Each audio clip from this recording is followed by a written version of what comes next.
What up, everybody?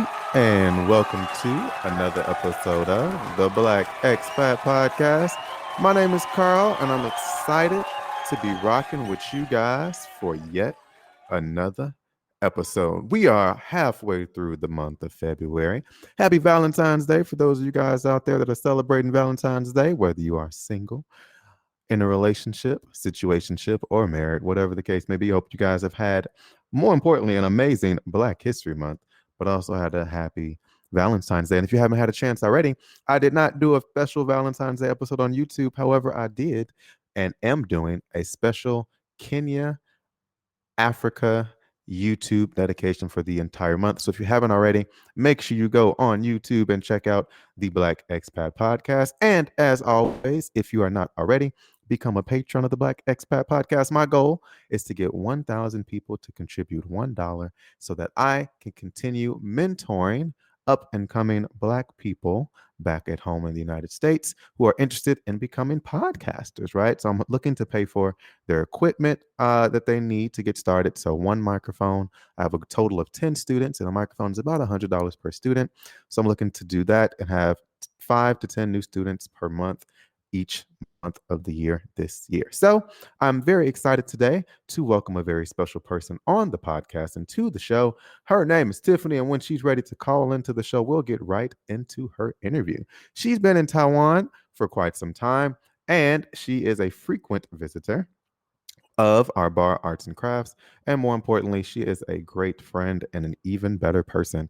And I can't wait till she calls in, and we'll get started right away and jump into her interview so she can tell you more about herself, her experiences, and what brought her to the island of Formosa. There's been a lot going on here on the expat front. A few quick shout outs before, as we wait for Tiffanie to call in. One, if you haven't already, if you are an expat, or if you're interested in becoming an expat, or if you just want to see what amazing Black expats are doing all over the world, make sure you check out and download an app. It's called the Expat app, the letter X, PAT, APP. It is black, orange, purple, and one other color, I think. But download that app. It is actually created, founded, owned, designed by an amazing Black woman named Shar. She is based in Portugal now, I believe. And she created this app for Black expats to connect, right? So it's like a Facebook group, but Facebook groups are usually more centered, right? You can only talk about specific things, but this app allows you to talk about a variety of different things, variety of different areas, and just literally to connect people, right? The mission behind it is to make connections, to see who is where doing what. Like, job opportunities are posted there.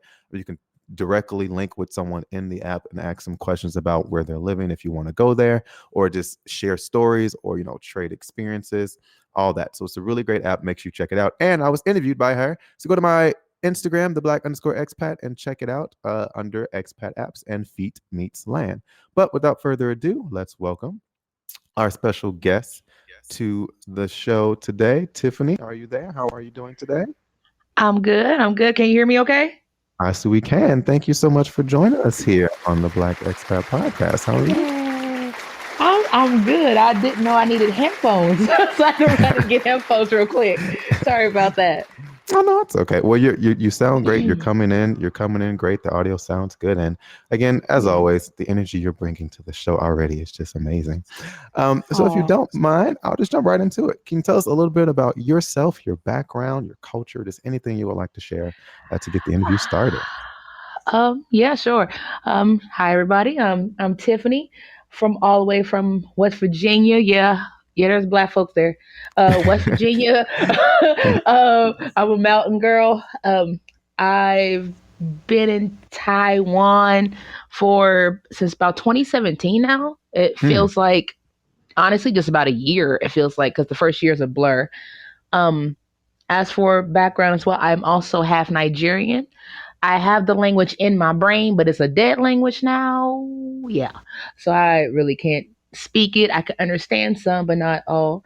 But overall, just really, I'm just a country girl. I'm a country girl who decided to take a chance and leave West Virginia. And my first time truly leaving was coming to Taiwan. And yeah, that's about it. I've been here since and enjoying life. Well, thank you. Thank you. I think you might be the first person I've interviewed from West Virginia. I'm sure I I am. We don't no, leave. We get stuck. yeah, I've had a few people from California, New York, Chicago, Texas, even someone from Ohio, but West Virginia may be the first person. Huh, Yeah, that's interesting. So we what? don't leave. I know you've been there since 2017, so that's almost like you said, 4 years. In the first year, I agree, it's always a blur Hmm. when you go to a new place because you're pretty much just figuring things out. But like, what led you to coming to Taiwan, right? How did you end up deciding? You know what? I'm leaving West Virginia. I'm coming to Taiwan. Yeah. So this question is like a can of worms. Okay. So it started off at my old job. I used Mm. to work for.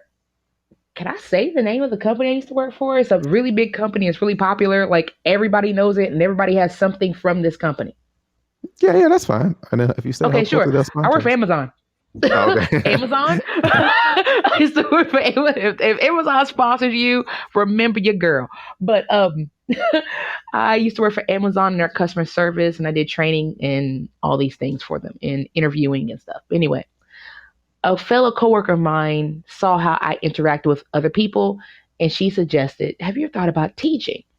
Instantly, I thought of American students, and I said, no. I was like, I would probably hurt a child if I did that, unfortunately. But she said, no, no, no, no. She said, I meant like overseas. I was like, can you? I was like, I didn't know anything about it. So she told me all these things about how she used to teach in India and Japan, Korea, China, and she loved it. Her and her husband, they loved it. They only came back because of a family problem. But the more she talked about it, the more interested I got. Okay. So I Mm. start doing some information, doing some research, and I thought, you know what? Maybe I should try it. I've never actually lived abroad before. I've never even been abroad. This would be a great chance to kill two birds with one stone, experiencing a different culture, traveling abroad. I had all these great things in my head. So I wanted, Korea first. And South Mm. Korea did some research. That fell through, but the company I work for now said, well, we do have branches in Korea, but we also have it in Taiwan. Would you consider Taiwan? I said, I've never even honestly heard of Taiwan, but it's like, so I'll do some research and I'll get back to you. I did some research and everything seemed pretty cool here. So I applied for Taiwan. I picked this city as my main city, Taichung, and they said we have some positions open there. I interviewed, got the job, and that was it. That's what got me here. It was just because of someone mentioning it. And and that's something because I've been interviewed a few times just this month, and that's a conversation that keeps coming up, and why I think it's so important to have these groups and also have these conversations about people's journeys to working or being abroad in any way has always come through a conversation with someone else who's either done it already or who's already actually there, right? So when Yeah. I was back in America, my professor was like, "Hey, you want to go to Taiwan?" I was like, "No, what's that?" She's like, "It's really cool. I'm from there." I was like, "All right, cool, let's go." Like it was pretty much the dialogue like that. But it still took someone else to open my eyes about Taiwan in particular because not that very many people know about Taiwan. So like when you did your research, was there Mhm. anything about like before you got here, was there anything about Taiwan that stood out that let as a black woman that what? This is a place I can see myself thriving in, or at least having a decent enough time to stay or to try it out for like a year or so. Okay, that question just brought back a memory. So I was doing the research, and I said, I don't even know where to begin. One of my coworkers, he lived in China for a while. He said, oh, China's great. You should try China. Blah blah blah blah blah. I think China will be better for you. Try Hong Kong or Shanghai. Then this one guy, it's a white guy with this huge. He looks like a true just redneck hillbilly, but he's one of the most open-minded, thoughtful. He actually understands situations. He looked at in my face and said, "Tiffanie, go." He said, "Don't go to China. Go to Taiwan." I said, "Why?" He said, "Taiwan." He said, "It's the nice." He said, "It's a little hung." He says, "It's the nicer version of China."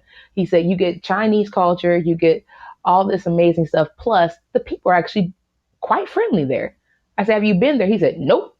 I was just like, "What makes you know this?" He just said, "Because you can tell." He said, "If you do your research on," he says, "look at the news and look how Taiwan handles things and how other countries in Asia handle things, and regarding cultures and just." And I did that. I just went to certain websites, I forgot where, and it was discussing um, like the way you can live and types of apartments, where to go to, the events you can go to. And I'm not a big city person, but I like going to places like in the city where I can visit, have food and drinks, and but then Mm. come back to a quiet place. And I think Taiwan had all that. Okay. So I think that was what kind of made me look at Taiwan mostly. So take a moment to reflect. Now, what is something Mhm. that you would have prepared or you would have done differently had you Jesus. known Whew. Taiwan would have been what it is now before you got on the plane and made the journey here? Like, I know, the easy answer is I would have brought a bunch of different types of food that we miss and love dearly. But beyond that is like, what would you have done or how would you have prepared differently for your time spent here? Now, Okay. Okay, first, I would have studied more Chinese before I got here. I learned very, very basic things that have stuck in me. But for some reason, now that I'm in it, I cannot mm, grasp it. So that's one, the language. Two, believe it or not, clothes. I did research and they were saying, "Oh, you're going to need all these clothes. You're not going to be able to find things. It's hard to get things shipped here." And at first, I thought, let me phrase it, I thought it was. But honestly, due to things changing so quickly, most of my clothes that I wear have been ordered from online or from websites that I know of. And I found actually, and I'm a big girl, I've found clothes here that I can actually wear. Shoes. I actually would have brought less clothes. Honestly, I just would have brought my coat. That honestly, I think that would have been the biggest thing. Food, believe it or not, even though I know you all love my mama for oh this, man, shout but out to T Baby Mama. shout out to teammate mom. But real talk, I it's not food for me. Like the basics for me, I found Sweet Baby Ray. I found hot Mm, sauce. I found my own, even Kool Aid. I wasn't. That was more for everybody else, but really that was it. I would say language, mm, less clothes, um, and let me see. Hmm. I think that's actually it. Believe it or not, because I like going into things kind of just with the basics and mm. acquiring things while I'm there. Because I feel like if you go with too much, you don't leave room for more things to come to you. You know, so Ooh, that's actually, you know what? I am a hoarder. I'm looking around my room actually at the moment. I'm just like, man, I have a lot of stuff because I like keeping stuff and saving stuff and having these right, memories and all that. But man, right. now that I'm on my seventh move here in Taiwan coming up really soon, I'm like half this Hmm. stuff can go to the trash. I don't, Right. I think through traveling, believe it or not, it's taught me to live more minimally. And hold Hmm. on. And also technology has allowed me to capture and hold things digitally now, which also helps. Right. So I've actually learned that just from being here, and honestly, the struggle of moving, right? Because when you have a house back in America, people have big homes. Even if you have a small home, you have a lot of storage space. Just you have a way to collect things because you don't anticipate bouncing around a lot. But being an expat, Hmm. sometimes you have to move around a lot, and then you also collect a lot of things along the way. That So that's true. what has then, since you arrived in Taiwan, you've been here for going on 4 years now, what has actually kept you here? Like, what about the island and the people and the experience has kept you here for this amount of time so far? Okay. First, I would say one of my job, the company I work for, it has its ups and its down, good and bad. But I lucked out. I would say that, and been extremely fortunate to be able to have a company that's willing to one keep me, two a, be able to respond to any changes that I may need or have to go through. So Mm, I'm actually very happy about that. That's one reason that's kept me. Two, I promised myself I would do a minimum of 2 years, a okay. minimum of 2 years. And at first, I was going to leave in 2019, but I didn't realize it was 2019 when it was 2019 because of 2017. When I got here, I actually, only reason why I remember certain things because of the events I had to do in 2017 for my job. Outside of that, I do not remember 2017. So I don't count it. So I count 2018, 2019. So I said a minimum of two, max of three. So then that would mean about 2020, COVID. So I'm just like, you know what? Taiwan's lovely. So that was another reason to stay. But also, the it actually helped me. Okay, let me go back a little bit. I'm good with money. Let me explain. I am great with money. And in America, I was good with money. Coming here, I became better. So I've set myself up and saved a lot of money in Taiwan. Plus, I've had the opportunity to opportunities to travel a lot more than I did in the United States because leaving the United States traveling, you you pretty much buying a car almost just to travel abroad. But here you have this like it's just easier, a lot easier to do that. It's just you can go to Japan for a weekend, you go to Korea for a weekend, you can go to Vietnam, Malaysia. Even if you want to go to Europe, it's actually somewhat cheaper than going to America. So that's another thing that's kept me here. What else?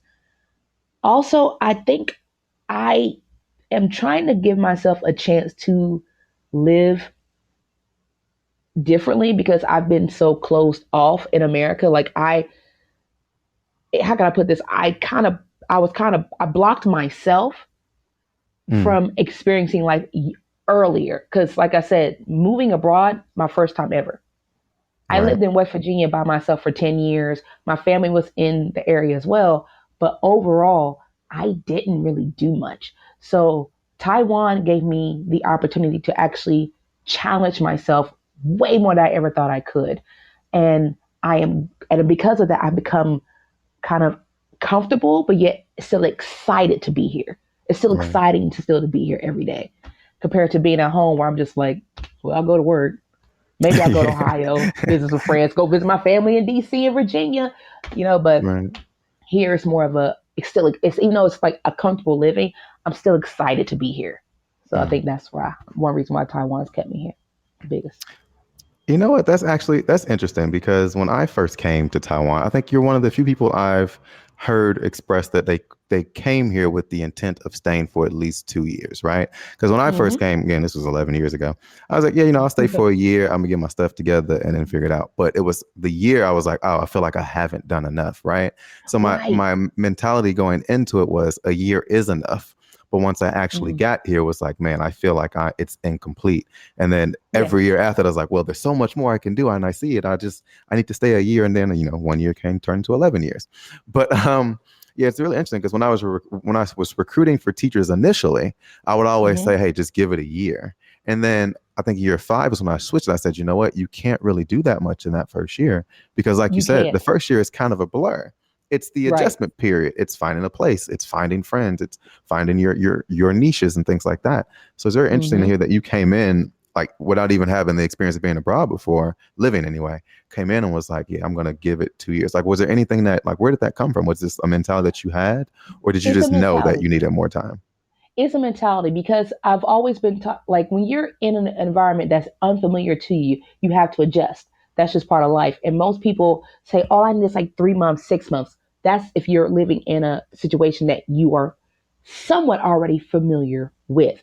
But if you're going to a totally different environment, there's no way to truly adjust to it unless you give yourself and that's without working. That's without Mm, even having school or anything. That's just like you going to there and you're like, okay, I'll stay for about a 6 months, maybe a year, and then I'll go on somewhere else. But if you have to work, live, and add those things to it, yeah. 1 year is never enough because it's like you said, Taiwan's a small island, but there's still a lot of stuff you could do here in 1 year. So if you add that plus work or school or work and school, there's no way you're gonna get an opportunity to see the beauty what's in front of you. So you got to give yourself the time. Because um, another thing is when I got my job, of my manager was telling me he said most people to stay about a year. Even my assistant teachers were saying, yeah, most teachers say to stay about a year. And I even met a few people at your bar that said, "Oh, I'm going back home. It's not what I thought it was." And I was like, "Did you give it a chance though? Yeah. Like you're in one area. Did you give all of Taiwan a chance? Did you actually venture out of your bubble to give it a chance? If you didn't, then you just wasted money. Which is you don't do that for me. You're wasting money, you're wasting Yeah. time and energy. You don't do that. So I came in, I always have that mindset, 2 years minimum for things to try it out and then see where you go from there. And you know what? Man. That's actually really great advice. I'm gonna have to pull this quote out and then replay this on my YouTube because that was actually a great. That was just a great way of looking at it. Definitely don't want to. I want to highlight that because that's a really big thing. Because man, yeah, you're right. It's like if you think about it, like I'm from Chicago, and every time I go back home, there's always a new part of the city that I discover, right? A part that I haven't been to, just connecting with different friends Mm-hmm. and different people around the city. And the city's huge, it's bigger than Taiwan, but Yeah. it's right. But culturally, I think Taiwan is also very rich, similar to Chicago. So that actually is a really good point. Like you can't sell your experience short because you had a bad time in one area. Like visit a different city or try a different location. Like man, that's actually really important. Oh, thanks, T Baby. Mm-hmm. Also, if you guys see me call her T I'm Baby, that is her nickname that no, we no, call her wait, here. but pause. That's my nickname to y'all. Oh, sorry. Every, no, because no, here's the thing. I would say in America, a small group did call me T Baby. So when I heard it here, I was thinking like it's back. But my Mm. nickname since I have been I'm talking a toddler has been Titi. I'm Oh, talking okay. like, but T Baby is cool. That's why I answer the T Baby. But I like when I was a kid, TT. When I became, even in high school, middle school, TT. When I got my job outside of school, there were friends of mine who did not know my real name because they only knew me as TT. TT. I'm serious. Even when I was in college, I was a RA. I was a resident advisor, and it was like RA Tiffanie, then it became RA TT, then it became just TT. The And then TT. I'm serious, and I became a teacher Tiffanie. I had an initial something, so I put TT. And all of a sudden, our kids, can we call you TT? I said, you can call me Teacher TT. And it's back. Like this last year, Teacher TT. So, but T Baby, you all can call me T Baby, hands down. All right. So if you're listening and y'all want to comment, do not say T Baby. You got to say TT You because can T call me Baby. T Baby. You can call me T T Baby is Baby if me you and want. Patrick thing. We don't want nobody There stealing you our go. nicknames for people. Cool. But what has been like one of the hardest things to adjust to in Taiwan versus some adjustments you felt like you had to make back when you were living back home in West Virginia? Okay. So this topic is a couple things, but the first one, and this is, um, I brought this up at your bar actually, talking to someone. It is regarding um, stress. So in America, the stress of having like police it could be police, it could be family, it could be job related, it could be health related, like bills, all these things that add up in America. Like they not just money financially, but the strain on you mentally and physically and emotionally. That stress, I don't have it here. And it's almost like a pain, almost like that pain you feel from all that stress on your body. I came to Taiwan and I actually don't have it. And I didn't Mm. realize it until about a year ago, where I was sitting and I just said, oh, I might need to go get my eye checked. And I realized I could do that easily. The most difficult part would be the language because, broken English, broken Chinese. So, but it could still be done. And not just like, oh, well, let me schedule an appointment. Oh, come back in a month. No, they'll say, oh, come back in 2 days if I need to come back. Or they'll say, okay, we can do it right now. It's the conveniency. America, I believe it's kind of like I said, a pain that you've gotten used to, or or you've had like a tense back, or you're distressed, and then you finally get a massage, and that feeling's gone. You're like, oh, this feels Mm. great. Then all of a sudden, you go back into that old environment, and that pain comes back, and you realize, like, wait, where is that coming from? That's what America Yeah. kind of was in a weird way. So that's one. You see, language, of course. Um, Personal space. You know, America. We like our space. We hug and stuff when we know people, and handshakes and all that. But Taiwan, not so much, man. So they honestly, that's the saddest thing to say, but COVID actually gave us space, because Yeah. there actually are lots on the ground where people know where to stand, or people are already kind of, oh, let me take, I'm close to this person, let me step back a little bit, just in case they sneeze or I sneeze. They're doing that more now compared to the way it used to be when you would have like 50, it felt like 50 Taiwanese people breathing on your neck while you waiting in line at a 7-Eleven. um, that that's what was hard to adjust to for me. Um, Also, I would say not being able to access my family as easy as I used to. My family and I, we talk and we did see each other, but we weren't always around each other. Now it's even Mm, more difficult and harder because, like, just I'll be honest with you, just recently, um, like when I saw you the other day, a friend of mine actually passed away, like literally that Friday. mm, And prior to that, like a couple of weeks ago, my uncle and two close family friends of mine passed away from COVID. So it's like all these events, you can't really support the people that have supported you when right. they're like going through something the way you would like normally I would hug, bring them food, make sure they are okay, and see their faces. I can't do that here. So that's probably the hardest thing I've had to experience since living here is the people getting sick or dying, or and I can't actually support them the way I normally would. So yeah. And I was just talking about this the other day because I know for me, I think I've been abroad for about 11 years, and I've never Mm-hmm. had that's such as strong of a feeling as I have now, and it's mostly because of COVID. I know that for sure. Of man, I want to go home. Like not oh, I could go home, or hey, I'm going to plan a trip home. I was like, man, if I could go home right now, I would. Mm-hmm. Except America, y'all out there tripping with COVID, but it's like I like Well. the feeling of Mm-hmm. it's like, yeah, I could go home. However, Taiwan's been open all this time, but yeah, I'm more excited now and more anxious and more, I guess, more firm on I am going home sooner rather than later than I guess I have been in the past. I Right. think that's mostly because of everything that's been going on with COVID, but Yeah. like, and also like along with family. So like, how have you then? Because I know again we're not around our families, and a lot of them don't and won't come visit us. But how have you found community here in Taiwan?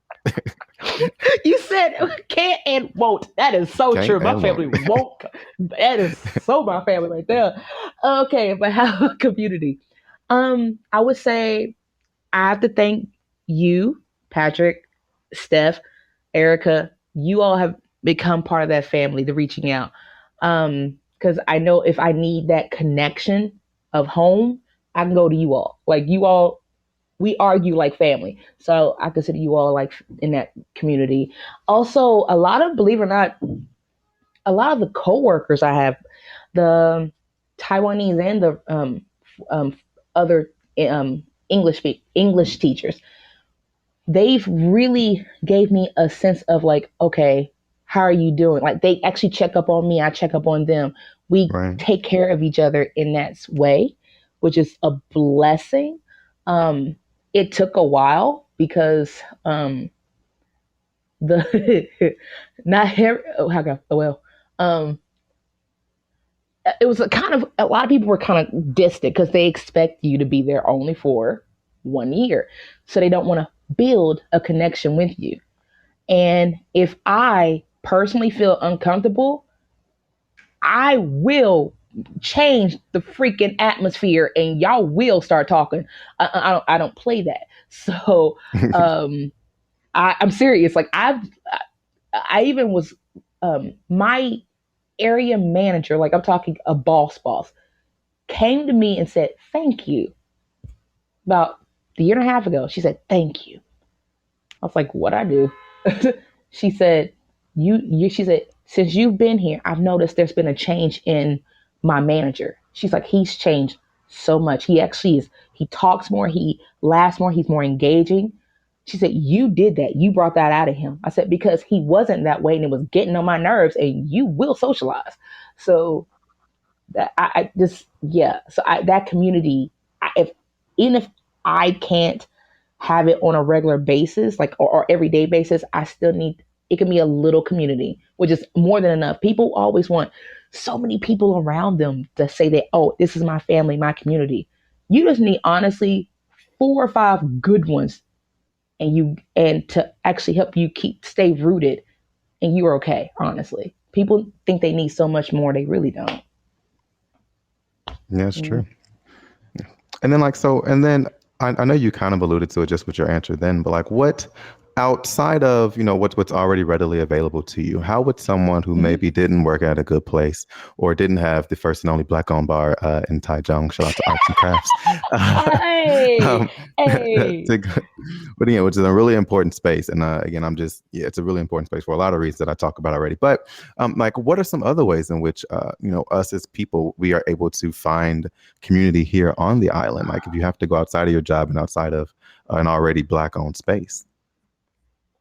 I would say honestly, the best way of doing that is finding an activity that you have interest in because those usually will have people around you that can take you to other places and also help you engage with other people.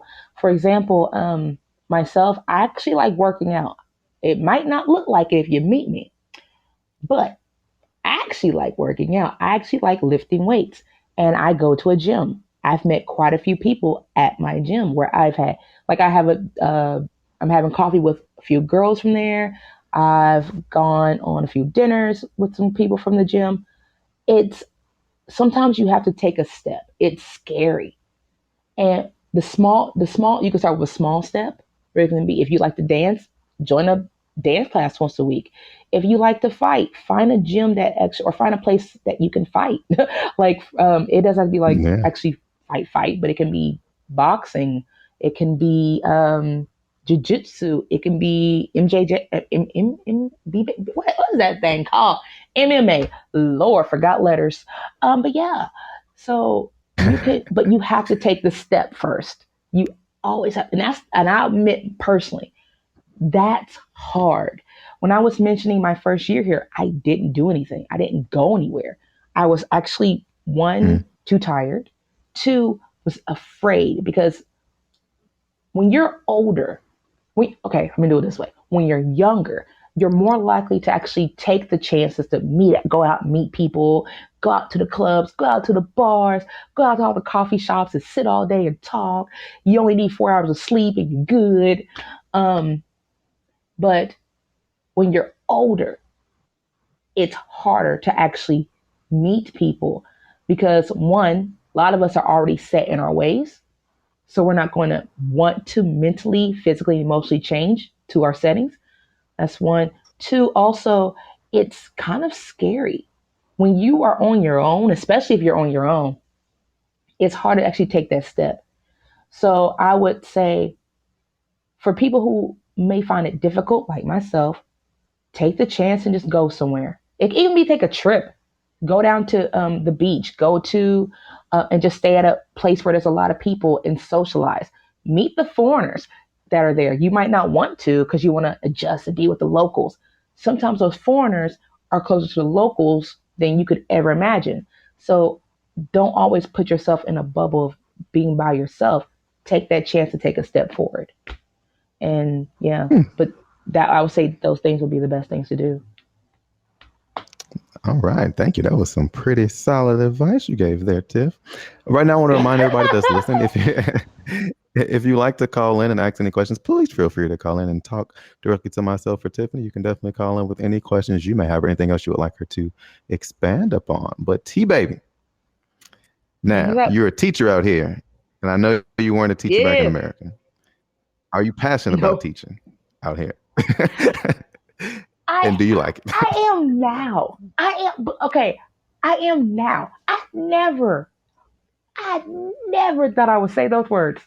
I never because my uncle Me who neither. I'm serious, my uncle he's Nigerian. He used to teach in Texas back in the 90s. And yes, 1990s, I was alive back then, you young buck people, young babies. But anyway, he taught and he would send me things for school. he always would say, "You know what? You would make it a great teacher." I'm like, "No, I wouldn't." I was like, "I don't like kids enough to teach them." Ew. No, no, no, no, no. You would be a great teacher. Teaching's in your blood. It's part of our family. I was like, I don't want to teach. Oh no, you would teach. I said, I don't want to teach. Got older, still didn't want to teach.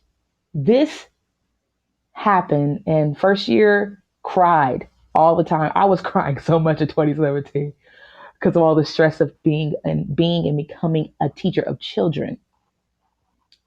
And Yeah, then kids are something 28, else. yeah, it's just, and also not even like the kids, it's the demands of being a teacher.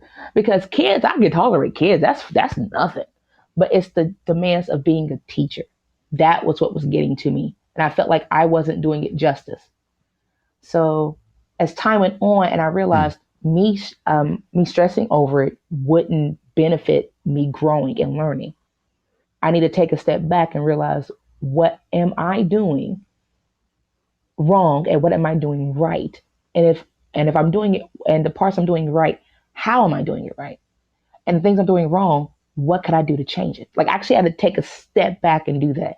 And when I did, I realized I was honestly staying in my head too much and overthinking. And when I got out my head pretty much, it became a better time. I actually started not just like, I always like my kids, crazy as they are. I actually started to enjoy them. I started to enjoy Hmm. watching them get smarter and growing and adjusting, and not just like just English, but with life, because I'm teaching them life lessons as well as a teacher. So it became a, wow, I'm actually happy to teach these little grunts. When did this happen? I really enjoy this. And it became this feeling like tomorrow we go back to work and I'm like, I get to see my kids again. Actually kind of got excited. Hmm. It's became this like challenge of like, yes, my babies are back. I can't believe I'm happy to be a teacher. So the fact that now I'm like, saying that is so strange to me. Wow. Even when I do it, I'm like, go figure. Yeah. Yeah, because I mean, and Yeah. honestly, I've been managing teachers for so long. I know the mark of a good teacher, and I do this myself, is when you refer to them as not the students or like my kids, right? And again, like these aren't Mm-hmm. actual kids that we, father or mother. It's like, man, like these are my Yeah. kids, and I'm actually seeing them grow and mature, and I am a part Right. of their learning and their growing experience. And there's nothing like the connection either you make with students here. Again, I won't say Yeah. never. I would not prefer to teach back home in America for a variety of different reasons. Not the Mm-hmm. kids or the students, it's the system, and we can talk about that for days. But here in Taiwan, Mm. you can kind of understand, like people who are listening, teachers are appreciated at a different level here and respected. Like being Yes. a teacher is a very Mm-hmm. respected profession here. Like people refer to you as teacher, not as your name, even if like they could be the president, they'll say, "Oh, teacher so and so." Whereas in America, it's like, "Oh yeah, Mm-hmm. that's Miss." You know what I mean? So it's just different feeling here. But yeah, the kids do make it special. Again, the reason why I stayed my first year, my second year, wasn't just because of the travel Mm-hmm. and the money, because the money wasn't that good back then. Um, I stayed because I enjoyed the classroom experience, which again, it's something that I definitely didn't see myself doing, but I kind of grew into. So, do Grew you feel into it. like what kind of impact do you think you have on the students that you teach out here, and how do you try to make an impact when you're in the classroom? Well, being okay, I'm gonna say this, and if this offends any of your listeners, I'm sorry. That'd be all But right. being a dark skinned, plus size woman, black woman, already has an impact in a classroom here in Taiwan, because most of the students, the kids, most even of the teachers and their parents, when they think of foreign teachers, English teachers, they do not expect me. They expect someone who is, if they are black, they are usually more, they're fair skin. Not saying there's nothing wrong with them, I'm saying they're fair skin. They um, have a certain type of like walk to them, like a look to them. They're thinner in their body, more muscular. Likely they feel like they're probably a basketball player. Um, but that, or they're white. Just, yeah. If they're white, they're okay. They can speak English. Doesn't matter if they don't have a college degree or whatever. But when they see me, I instantly get first impression for most of the parents: student, college student, African. So my presence in the classroom is already one, because when we're doing certain things, learning about cultures, just different, not even like Taiwanese culture, just cultures in general. And there are pictures of kids from Africa or even indigenous, or I hate saying the word indigenous, native Taiwanese, the real Taiwanese. And they see how dark they are, their skin tone. Some of the kids will giggle. And I always say, why are you laughing? Ask them. They're like, they look weird. I'm like, did they look weird because they're dark? Because I'm dark, so am I weird? No. And I did that at like the beginning, first couple years, first year or two. Now my kids will check each other on that. And it makes me kind of happy. So like they'll just like, you shouldn't say that. That's not mean. I mean, that's not nice. That's very mean. Or they'll just go say something along the lines of, well, if you're Taiwanese, but you're saying they're ugly because they're so dark, that means you're ugly, right? Like they'll check each other in class, and I'm sitting there like, I'm just gonna watch. Keep going. This is all in English. We're progressing. So I we're progressing, but that's what I like to show, is that me being in that classroom is already a change in the right direction for some of these kids. Some of the kids will. I know for a fact I was probably the first dark skinned person they've seen ever. And I'm actually used to that. That happened to me in America quite a few times. Believe it or not, Carl, I've met a lot of white folks. I was their first black person they ever met. Oh man, we can have a So conversation about that off podcast. But Carl, keep going. it turned out well, but yeah, but the kids have learned. I would say that will probably be my biggest impact into the classroom.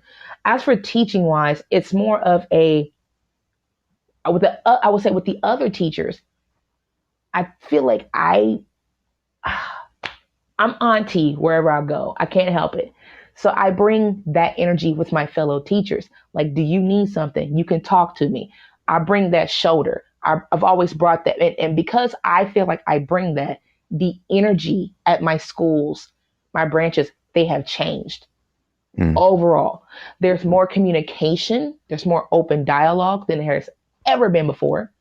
Um, and I'm sorry, I personally feel like it's due to me and my presence, because when I'm not there, I've noticed there's always, is Tiffanie coming back? Where is she? Oh my gosh, I need to talk to somebody. I'm like, when did I become a therapist? But it's Need a raise.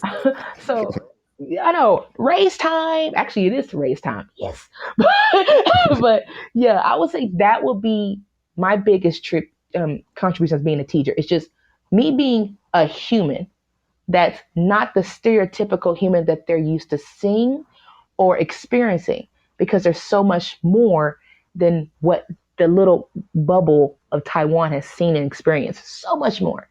And these kids are getting it to experience it early on than their parents could ever imagine, because their parents probably didn't get the chance to until they got older. These kids are experiencing something right now with me, just honestly having a conversation with me every day. So Well, hey, and I do want to kind of, I know, I do have one last question about teaching before we wrap up, but just about, because I had to realize, and I talked about this before, and think in my book that I wrote and also on YouTube, I was like, you know what? When I first came again 11 years ago, a lot of students, I was their first black person that they'd ever seen as well. And they said it, and even for their parents, which I thought was just crazy. But I also realized, like, you know what? When I came to Taiwan, the first time I met a Thai person, somebody from Thailand, like I had never met a person from Thailand in America before. And I went to a pretty, in my opinion at the time, diverse school, when I was younger, but I had never met certain people from certain backgrounds either. But my reaction was always different. But we can get into that a whole different time. But I guess my last question about teaching is, do you do you enjoy it? Like, is teaching fun? Like, do you enjoy walking into the classroom every day? Do you enjoy preparing lessons? Like, is the overall experience of teaching as a foreigner, as a Black woman abroad, is it fun? Is it enjoyable for you every day? It is. It is. Because I've built a rapport with my students, even students that aren't mine, just kids in the schools. They'll go, "It's that teacher." I'm like, "You right, it's that teacher. What you gonna say today? Nothing." Like I'm I've built that. Or when I hear like the other, even like before we went on vacation, I went to my branch just to get something, and one of the students saw me and just went, "It's Teacher Tiffany," and ran to me and jumped in my arms, and I just was like, what? I didn't know what to say. But it was so much fun. But teaching has become such a great joy just to see lesson. Okay, wait, let's go back. Lesson planning. Okay, because certain lessons it becomes repetitive because you kind of know what to expect. You know what the grammar is. You vocabulary. You know all that stuff. You kind of can adjust to that. But lesson planning has become, I won't say it's fun. That's not the word I would use. I would say easier for me now. It's become easier. Teaching, I enjoy the interactions with my students. I enjoy actually seeing their eyes light up when they have that aha moment. Mm. When they actually get it, you see it. You actually can see it happen. It's like, oh, they got it. They actually understood that. Look at me teaching when stuff. You have those students, I know, right? You're like, I get that. Or that student who's, how can I put it? They have a difficult time. They're like that one. It's just you. It's like they're having trouble, and it's because they're having trouble. They don't want to pay attention. And then when you finally get them to pay attention, but at the same time, they don't understand 100%, but they understand the basics. And then you see it, and then they're able to use it. And when you kind of express that, "I'm so proud of you," just on your face, and maybe "good job," that confidence they get, that is that's such a like thrill for me to see. Such absolute joy to see that in the kids, I should say. And it's just, or when they want to prove something to you, like, "Teacher, guess what I got to learn today? Guess what I got to see?" Those little moments, because I don't see myself personally having children. Being a teacher, this is my way of kind of having those moments. Like some parents get the experience when kids come home from school and say, "Mommy, mommy, daddy, daddy, look what I did today. Look what I learned." I get to experience that at the moment it's happening as a teacher, which is by far just, it's priceless. You actually can't put a price on those moments in class, which I'm so thankful for. So yeah. Well, thank you so much, Tiffanie. Again, amazing interview, amazing stuff so far. I mean, again, I definitely want to have a part 2 because there's some cultural questions I want to get into, but I definitely wanted to have just an intro to yeah, I know, right? To your experience, your overall experience in Taiwan so far from, year 1 in 2017 up until now. But are there any questions that you have for me or anything else you would like to add or touch on or elaborate on before we wrap up? Any questions for you? Okay, how about this one? What's the one thing you want to do next? How about that? I'm sorry, the one small thing and the one big thing that you want to do next. Oh, well, oh man, I think they're both big. I'm a big picture person. But I guess the small thing would be the two small things would be I want to, it sounds, people are like, "Oh, this is obvious." But yeah, I want to grow my podcast and YouTube channel, right? I want to be at a point where honestly, I want them to be monetized, to be straightforward. I definitely want to do that. But more importantly, I think through the monetization of both these platforms, it just allows me to connect people and to have interviews like this to share, right? Because when I first started my podcast, it was all about sharing stories, not just my story, but stories with people back home and all over the world to inspire them to maybe they don't want to travel abroad. Maybe they don't want to leave the country, but just to embrace and, find and seek new and different experiences, right? Because like you said, you didn't know that you would like teaching, but that you would be as good and as passionate about teaching as you've grown into. But it took stepping outside of your comfort zone and trying something different and listening to others and having those conversations for you to experience something like that. So I truly believe in what I'm doing and how I do it. And I enjoy doing it. I love having these conversations. I love meeting new people, and I love spreading knowledge and information. So I want to grow it so that I can continue to do that in the way in which I've been able to do it and beyond. But, when you're working, 15 hours a day, it's hard to do that. But that is the small thing I want to do. The big thing is I do want to open something else out here in Taiwan, right? So maybe not a bar or maybe another bar, but I do want to make sure that, because, COVID hit arts and crafts hard. So we may be transitioning to something different soon. But I want to make sure that there is something Black owned here. Because, again, when I first came to Taiwan, I was one of 5 Black people that I know. And I didn't meet the second Black people until I hired Patrick. That was number 2. And the other 2 I met at a Snoop Dogg concert year 2. And that was when I met Moonbeam. Wait, what? Right? Yeah, I met her at a Snoop Dogg concert. Here in Taiwan, Snoop came to Taiwan. Snoop, Dr. Dre, and we were front row at a club called Luxing. And we were in the front, and we turned around. There was a girl with an afro. We was like, hey, I'm pretty sure she's Black. And I don't like Black American. So we went, and they were, and we hung out the whole time, and we've actually been friends. And one of them is still in America, but one of them also helped us pick our dog. But yeah, I think I've seen, and it may not have been as big as, we wanted to be because of COVID, but I've seen the impact that having a Black space has had on not just me, but people who have come in and been able to utilize the space, like with everything that went on with George Floyd and all the protests over the summer. It was just good to know that, hey, there's somewhere I can go where I know my people are going to be and my music is going to be, things like that. So I want to make sure that we maintain that.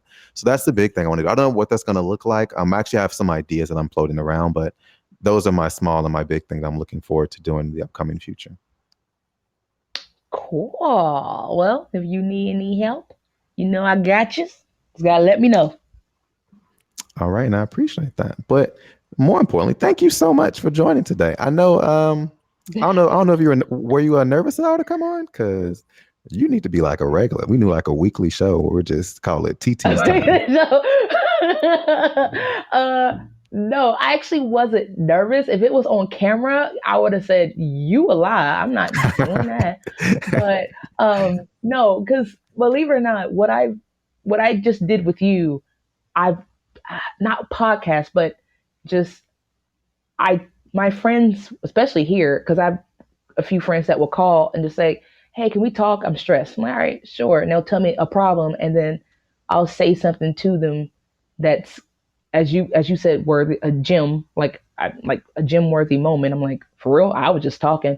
But so this just felt like I was just carrying a conversation with someone, which is what a good podcast is supposed to be. It's supposed to be like that, just carrying a conversation with a friend. So yeah. But thank you. Well, thank you so very much, Tiffany, for joining us today on the Black Expat Podcast. More than a pleasure. You have a wonderful night. Hope you have a great first day of work tomorrow as well. Got to get my markers ready. So thank you so much. Have a good night. Oh, same to you. And thank you, everyone, for tuning in to another episode of the Black Expat Podcast. If you haven't already, make sure you subscribe to this podcast and to my YouTube channel and check out my new articles on Medium and follow Nicole Cooper on Medium. Her articles are amazing as well. I shout out my friends all the time. And as always, if you have not already as well, become a patron of the Black Expat Podcast as I continue to fundraise to be able to do the things in the community that I want to do and grow this podcast. So again, thank you so much for Tiffany for joining us. And thanks to everyone who tuned in to get another episode of the Black Expat Podcast. We out here.